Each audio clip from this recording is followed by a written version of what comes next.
Shalom, shalom everybody. Let me get a better footing here. Alright, I'm not in southern Florida anymore, even though I have a beach. I'm now on the eastern coast of Florida. This is St. Pete's Beach near St. Petersburg, Tampa, on the eastern coast of Florida. So here, continuing to do important stuff for Israel. This stuff's not for camera. So I just wanted to give you an update. Really, really heavy stuff to talk about. First of all, let's start with the good news. The good news is that as of this moment, the IDF is working hard in the tunnels beneath the Shifa hospital, little by little doing more and more stuff, finding more and more tunnel networks, finding more and more stuff down there of Hamas. That's like really, really key. Unbelievable that they're down there. But even more than that, right now, there are videos going around of Hamas terrorists crawling out of the tunnels, surrendering to IDF soldiers. So the question is, what is going on down in the tunnels that is causing Hamas terrorists to be coming out of the tunnels and surrendering? Something is going on down there. Thank God our IDF soldiers are doing heroic work that shouldn't have to be done, because that's billions of dollars of international aid, US taxpayer money, European taxpayer money that went to build those tunnels, those terror tunnels. The international community did not stop giving the money via UNRWA, via however other directions, to Iran, allowing Qatar to do it. Billions of dollars of international aid to build terror tunnels. The world turned a blind eye, and now IDF soldiers have to risk their lives in these tunnels to try to save hostages, to stop the terror, the evil, barbaric terror of these Muslim jihadis that exist in our midst. But they're doing it. Something's going on in the tunnels. Something is going on, and our IDF soldiers are so brave. They are such heroes. Such heroes. I'm talking about the ones on the ground. I'm talking about the fighters on the ground. I'm talking about the low-ranking officers on the ground. Those are all the biggest heroes, risking their lives literally in terror dungeons to save lives and stand up for the Jewish people in the land of Israel. That is the good news. Now I want to touch upon this hostage deal ceasefire. I'm not going to go into the details about it. I'm not going to go into why I think it is a bad deal following other bad deals. The fact that we are talking with Nazis, thinking that we can talk with evil people and negotiate with evil people. Netanyahu himself wrote a book saying you never negotiate with terrorists. And here Netanyahu is negotiating with our evil terrorists once again. It's not the first time. I want to focus on one important point regarding this hostage deal. And it's going to call out a piece of information that's being used positively and I look at negatively. And I wrote about this earlier. The fact that the hostage deal ceasefire, right, 10 women and children are being released a day in exchange for like 50 terrorists who while they might not have blood on their hands, they all tried, or many of them tried to kill Jews, but they were unsuccessful. So they're all terrorists. They just, by the grace of God above, they were unsuccessful in murdering Jews. So those are the ones being released: 18-year-olds, 17-year-olds, women, terrorists, all terrorists who tried to kill Jews.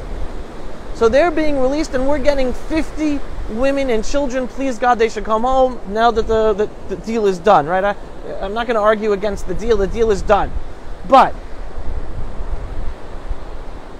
it's the fact that, and then there's a ceasefire. We have to stop fighting. We are putting so much pressure. This is only happening because we're putting pressure on them. Imagine how much of a better deal we can get if we continue putting more pressure. We totally liberate all of northern Gaza. We liberate all of Gaza City. We totally eradicate all the tunnels under Gaza City and in the whole north. Imagine how much pressure that would put on Hamas for an even better deal. Like, why are we giving into their psychological manipulation? Keep on pressing. Keep on pressing. Keep on wiping them out underneath. Keep on wiping them out on top. Why are we making this deal? But whatever, the deal is made. But this is what concerns me about the deal. That all the heads of the army and the intelligence services support the deal. Now, that's being used in the press and by Jewish leaders to say, oh, we should support it. All the heads of the army, all the heads of the intelligence support this deal. Great. No, that means it's horrible. The heads of the army and the heads of the intelligence, they're the ones responsible for what happened on October 7th. They should have all resigned. They should have all resigned. The fact that Benny Gantz and Gabi Eisenstock, that they're in the war cabinet, they are responsible for what happened today. They were the heads of the army that allowed for this to happen today. For us to have 1,400 innocent Jews massacred. The worst tragedy ever to happen to Jewish people in the land of Israel and ever since the Holocaust. They are all responsible. They should have all resigned. Resigned. Benny Gantz resigned. Gadi Ashkenazi resigned. All the heads of the army, all the heads of the intelligence, not just the top, like the top levels. All of them resigned. All of them. They're all responsible for this. And they're the ones saying it's a good deal? Then you should be careful. You know what else they said was a good deal? They thought Oslo was a good deal. Oslo was a disaster. And I was talking about that. I've been talking about that for 30 years since it was signed in 1993. You know what else was a disaster? The Gaza disengagement, the expulsion of 10,000 Jews from their homes and the destruction of 21 Jewish communities in the Gaza Strip. That was also a disaster, also supported by the heads of the IDF and heads of the intelligence. You want to know what else is a disaster? The Gilad Shalit deal that released over 1,000 horrendous terrorists, Hamas terrorists, who today led this massacre for one Israeli soldier, Gilad Shalit. Guess who supported that? The heads of the IDF, the heads of the intelligence. And then, on top of all those disasters, 30 years of misreading reality, 30 years of not understanding the Middle East, 30 years of not understanding our enemies, 30 years of empowering our enemies, 30 years of giving guns to the Palestinian Authority, 30 years of allowing the world to give money to Hamas via the United Nations, via Iran, via Qatar. 30 years of all of this wrong thinking and leadership. 30 years of not leading an army to win and beat our enemies and protect Israeli citizens. 30 years of mistakes. 30 years of failure. 30 years of military failure, of military intelligence failure. 30 years that Israeli soldiers, while we're being trained for war, our leaders end up just managing a conflict. They don't know how to fight a war. And I'm not saying this. This is retired General Yitzhak Brick, who was hired by the government 10, 15 years ago to research the readiness of the army for war. And he has said on camera plenty of times that the leaders of the Israeli army, the high officers, they are not trained to win a war. They are trained to manage a conflict. And all of these men and women, if they're up there, they're still up there. They're still running the army. They're still running the intelligence. And they had all the information. They had all the intelligence to know Hamas was planning this. We know it. The information is out there. The heads of the army and intelligence have already said, yes, we're responsible. They knew the information. 4:30 in the morning, they knew the information and they said, oh, let's sleep on it. Let's reconvene at 8 o'clock in the morning. They did not escalate the warnings to the government. They did not escalate the warnings to Netanyahu. And all of those people are still in charge. And they're the ones making the decisions today about this war and about the hostage ceasefire deal. They should all be gone. Gone. Now, I know people are upset at Bibi. All right, now listen to me. I have plenty of criticism for Bibi Netanyahu over these 30 years. But understand this. He's been surrounded by all these snakes for 30 years. These have been the people giving all the expert information about the army and the intelligence. These have been the leaders who've been stabbing Netanyahu and Netanyahu governments behind their back. I mean, stabbing him in their back. You know the story of the intelligence leaders who leaked to the Obama administration that Bibi was planning on attacking Iranian nuclear facilities? We could have gotten rid of Iran years ago, but it was the heads of Israeli intelligence who leaked the information to Obama, that then Obama pressured Netanyahu, and Netanyahu had to stop the plan. So everyone who's complaining about Bibi, with all of our complaints about Bibi, understand he has been in a nest of snakes. The heads of the IDF, the heads of Israeli intelligence have been snakes, feeding the wrong information, feeding the wrong advice, not wanting to do what Bibi and Bibi's government would have wanted to do. So Bibi all these years has had to make decisions, bad decisions, from bad options. He could never make the right decision because he didn't have the army or the intelligence to allow him to do what was necessary. So yes, I'm giving Bibi the benefit of the doubt. 100% I'm giving him the benefit of the doubt, because I know the insanity and the evil that's within. Now I won't say evil, but the miseducation and misthinking of our army leaders and our intelligence leaders for 30 years. Like I've been saying in all my talks, the head of the army and the Israeli intelligence have been neutered for 30 years. Neutered by a peace process. Still today, they won't call the Palestinian Authority an enemy. The Palestinian Authority is an enemy. It's an enemy. They're training their troops to do what? To fight Jordan? No, they're training them to fight us one day with U.S. funding, U.S. training, and Israel still giving money to it as well. So why is Israel giving money to it? Because we don't have. If we stop giving money to it, then all of a sudden America would pressure us and stop, and well, who knows, and UN condemnations, etc., etc. Now, do I wish we had leadership to stand up to all that? Yes, I wish we did have leadership to stand up to all that and put up with the pressure of America and the Western world. I wish we had leaders who say, we're going to stop this facade. Palestinian Authority is an enemy. We're not giving money anymore. You stop giving money. UNRWA is an enemy.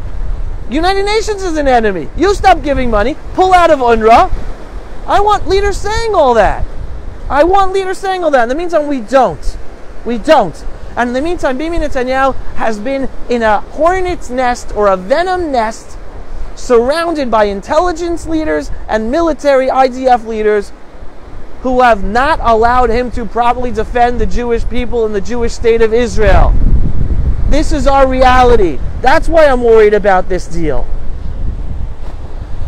And here we have a former army chief of staff, former Prime Minister Ehud Barak, who's dropping bombs on Israel and the Israeli people all over the world.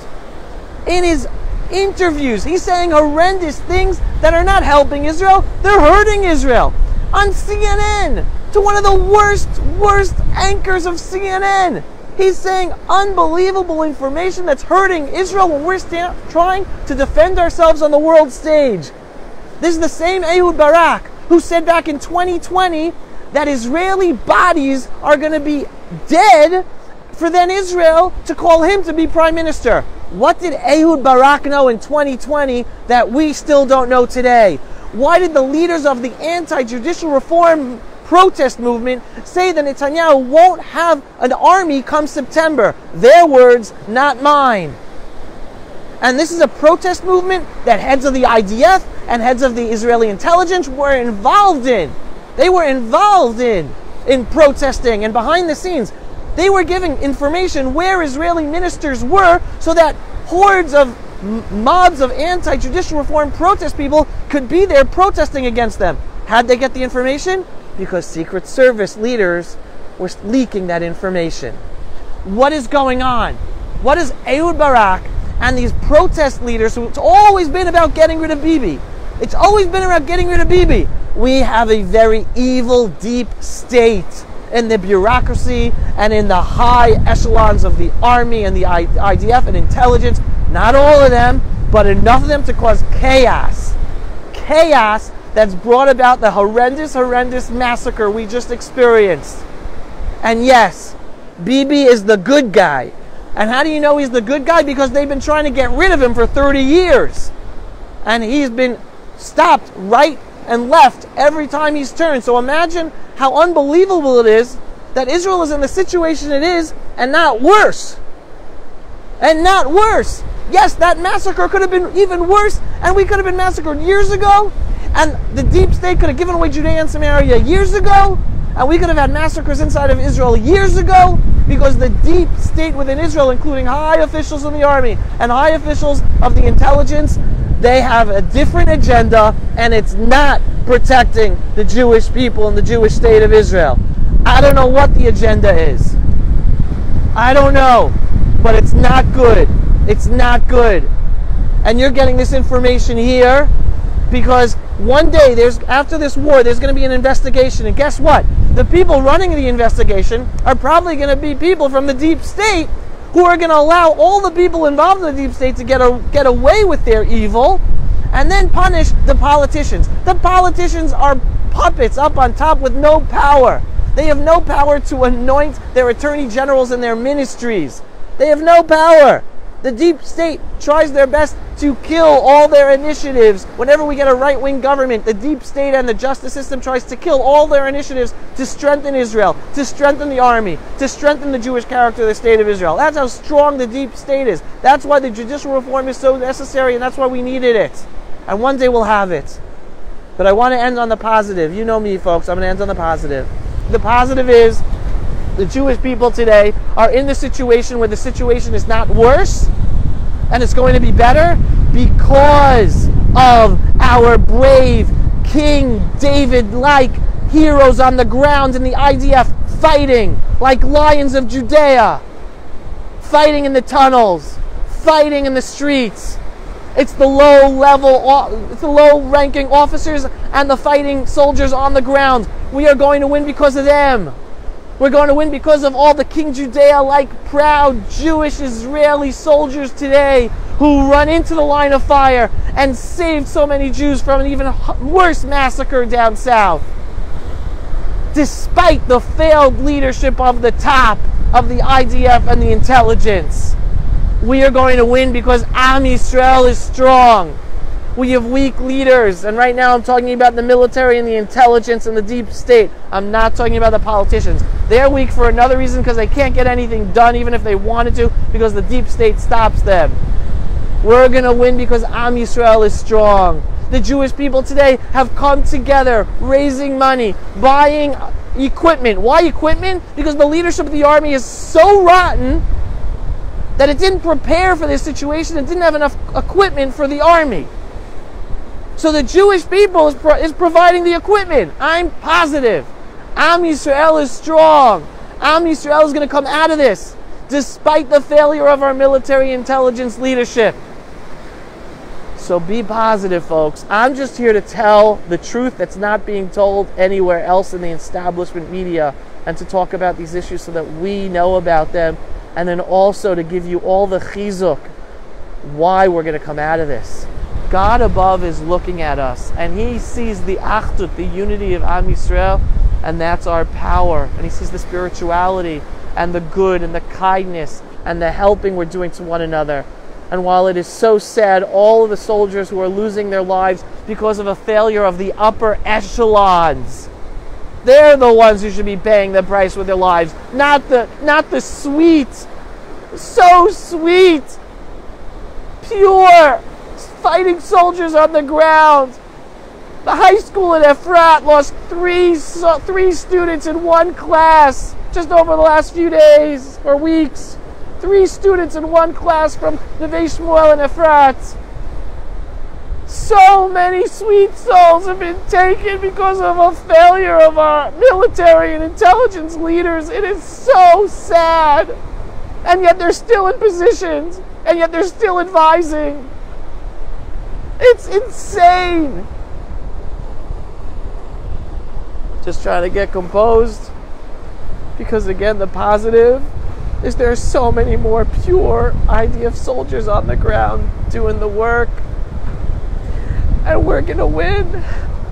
We're going to win. Despite the failure of our leaders. in the military and the intelligence and whatever deep state horrendous evil plan is out there. And I'll just throw this out there because I just heard an interview with someone who used to be the personal assistant working with former Prime Minister Ehud Barak. And she said in her interview, and she said this months ago before the massacre, that Ehud Barak is working for foreign interests, not for Israel's interests. Remember that, folks. Ehud Barak is working for foreign interests, not for the benefit of the Jewish people and the Jewish state of Israel. Remember that. One day all the truth is going to come out. He's not alone. He's with the deep state. He's probably with these senior officials in the military and the intelligence. They are not working for the benefit of the Jewish people and the Jewish state of Israel. It is so sad, but it's not new. It's not new at all. Just look at the Bible, folks. We've had these stories before. But we're going to come out of this.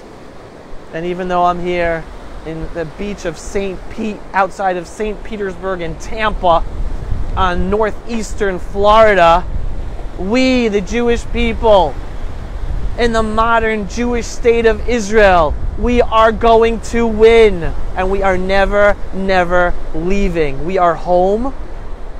And we're going to be in an unbelievable place, overcoming the internal challenges and external challenges.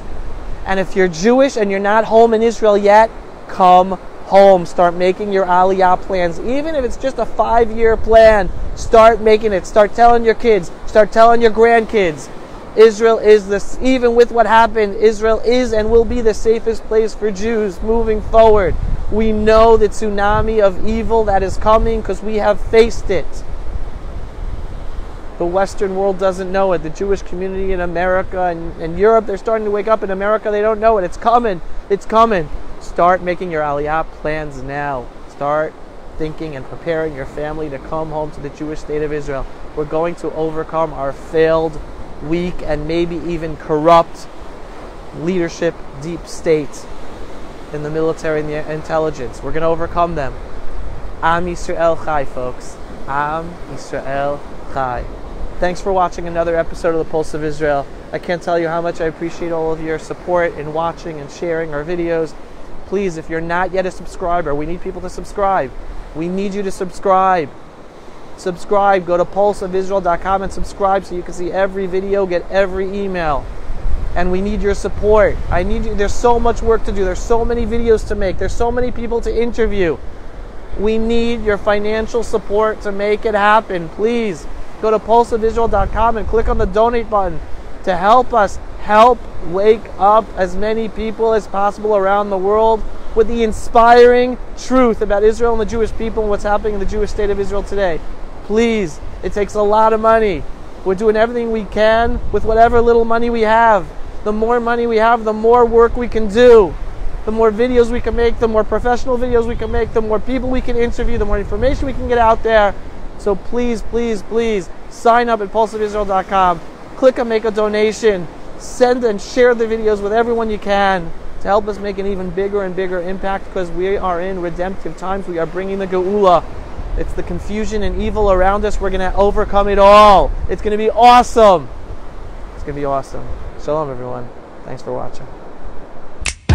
Pulse of Israel. Frontline videos from the Holy Land. Support our work by donating today.